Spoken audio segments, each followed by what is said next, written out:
So the next topic is consequences of partition. So what we are going to study is the consequences, consequences that were faced after partition. Consequences were the first consequence was killings and atrocities on both sides of the borders. Killings and atrocities on both sides of the border. So basically, the two communities were there and the communities were killing each other. Okay. सो वहाँ पर atrocities हो रहे थे. आप पूछेंगे atrocities का मतलब क्या है. एट्रोसिटीज़ का मतलब फिजिकल वायलेंस जो होता है वही होता है atrocities. Okay. Next, cities were divided into communal zones. Cities were divided into communal zones. Cities जो है कम्युनिटी हिंदू और मुस्लिम कम्युनिटी के हिसाब से डिवाइड हो रहे थे. The 3 cities that are mentioned in your book are Amritsar, Lahore and Kolkata. Okay. Lahore, Amritsar and Kolkata. Next, third one. Minorities secure temporary shelter in refugee camp. The minorities that we have studied in the last part only, the minorities, they were the main victim. What they will do now? They have to leave their nation. After that, where they will stay? So they basically stayed in refugee camp. They took their shelter in refugee camp. The refugee camps that were there, they took shelter there. Okay. Next, 4. Women were abducted on both sides of the border. Abducted, women were brutally raped on both sides of the border. Who used to rape? The police, the administration people. They used to rape the women. Both sides. Okay, not only in India or not in Pakistan. जो दोनों borders थे, दोनों borders में ही women लोगों को rape कर दिया जा रहा था. ठीक है. And they were even force to marry the abductor. Okay. They were even force to marry them, ताकि मतलब सम्मान बच जाए फैमिली का and everything. Financial assets, employees, railways divided.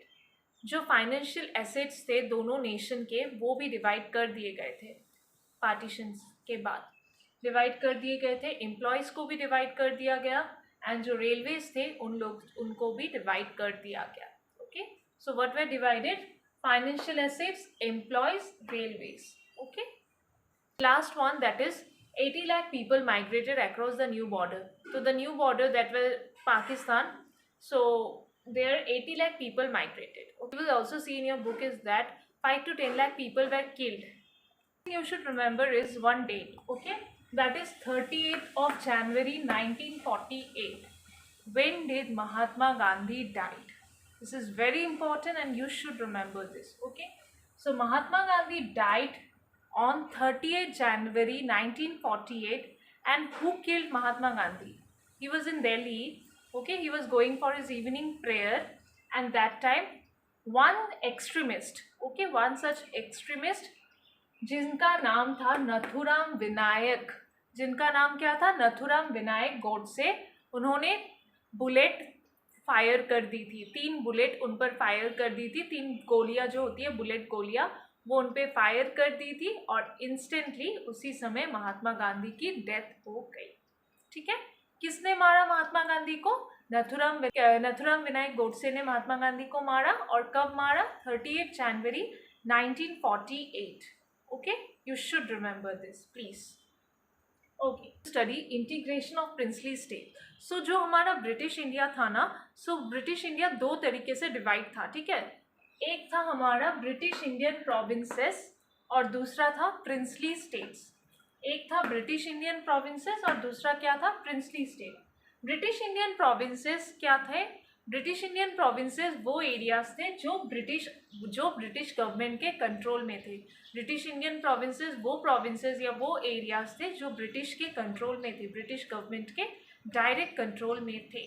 उसे ब्रिटिश ही मतलब उसे कंट्रोल ब्रिटिश करती थी. ठीक है. ब्रिटिश गवर्नमेंट जो थी, ब्रिटिश पावर जो थी, ब्रिटिश रूल जो था, वो उन्हें कंट्रोल करता था. ठीक है. और नेक्स्ट जो थी प्रिंसली स्टेट्स. प्रिंसली स्टेट्स क्या थे? जो स्मॉल या फिर बड़े जो भी स्टेट्स थे ना, उनमें एक एक राजा थे, उनमें एक एक प्रिंस थे जो उसे रूल करते थे. ठीक है. लेकिन ना आप लोग बोल सकते हैं प्रिंस, क्या वो लोग ब्रिटिश से आज़ाद थे? No, they were not. How you will know that? You will know one term, that is paramountcy and suzerainty. So what is paramountcy or suzerainty? Princely states enjoy control over internal affairs as long as they accepted British supremacy. जो हमारे princely states थे वो अपनी जो internal affair थी, जो उनके state या उनकी राज्य की जो इंटरनल अफेयर्स थे, मतलब इंटरनल जो मामले थे, ठीक है, वो उन्हें कंट्रोल कर सकते थे, वो उन्हें रूल कर सकते थे, उन्हें सॉल्व कर सकते थे, एवरीथिंग. बट उनमें भी एक ट्विस्ट था. वो ट्विस्ट क्या था? वो सब कुछ ब्रिटिश के अनुसार ही होता था. उन्होंने, मतलब आपके क्लास का मॉनिटर, ठीक है, मॉनिटर आप सबको गाइड कर सकता है, आप सबको चुप करा सकता है, आप सबको ये करने को बोलेगा, लेकिन सब कुछ क्लास टीचर के अनुसार ही होता था, राइट? सब कुछ क्लास टीचर के अनुसार ही होता है, राइट? मॉनिटर जो भी करते हैं, वो कुछ भी उन्होंने डिसाइड किया, कुछ भी न्यू रूल बनाया या फिर कुछ भी, वो जाके क्लास टीचर को दिखाते हैं कि मैम इज इट करेक्ट और not, can I do this, can I start this, monitor पूछते हैं. और कौन अप्रूवल देता है? उसमें आपकी क्लास टीचर अप्रूवल देती है.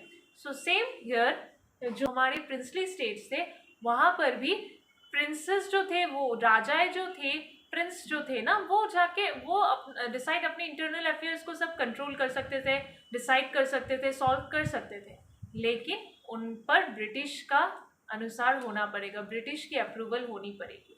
सो अगर ब्रिटिश जो अप्रूवल रखती है उनके इंटरनल अफेयर्स पे, ब्रिटिश की जो रोल रहती है, उसे हम कहते हैं पैरामाउंसी और सुजेरेंटी. अंडरस्टूड?